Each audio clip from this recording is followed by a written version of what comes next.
शक्तिपीठ महामार्ग जोडण्यात येत आहे।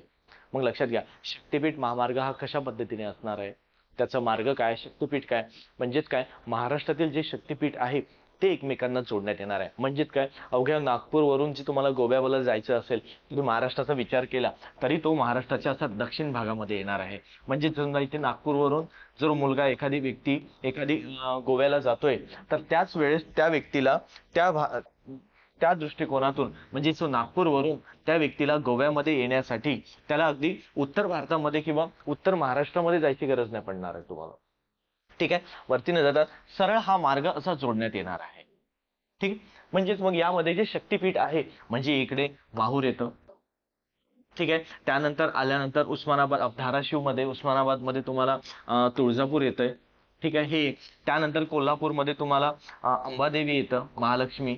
म्हणजे हेच लक्षात घ्या, तुम्हाला असे शक्तिपीठ जोडण्यात येणार आहे, म्हणून याला शक्तिपीठ महामार्ग म्हणण्यात आलेलं आहे। आणि त्यासोबतच अंबेजोगाई, जी बीडमध्ये अंबेजोगाई आहे ती सुद्धा जोडण्यात येणार आहे। म्हणजेच काय, हे महामार्ग जोडण्यात येत आहे, हे एक महत्वाचं येतं।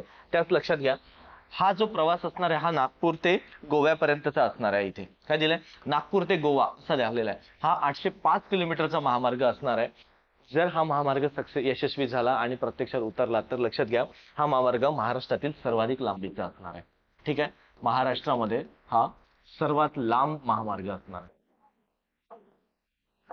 ठीक आहे, सर्वात लांब महामार्ग असणं फार गरजेचं हा असणार आहे।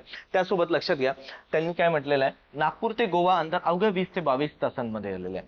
मग लक्षात घ्या बघा, राज्यातील सर्वाधिक लांबीचा महामार्ग असेल, ही बातमी आलेली आहे। तर आपल्याला दळणवळण म्हणजे लक्षात घ्या, हे जर समजा आपल्याला जर पाहिजे कुठे, मग हा मुद्दा आपल्याला कुठे कामामध्ये पडेल, मग लक्षात घ्या, महाराष्ट्राचा जे जॉग्राफी आलेले आहे, महाराष्ट्राचा भूगोल, त्यामध्ये वाहतूक दळणवळण यामध्ये तुम्हाला कामात पडणार आहे। ठीक आहे, वाहतूक दळणवळण, कारण महामार्गावरती प्रश्न आलेले आहेत मित्रांनो, समृद्धीवरती सुद्धा विचारलेला आहे।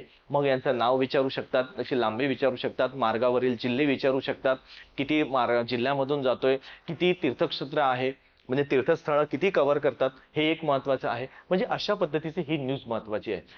ठीक आहे।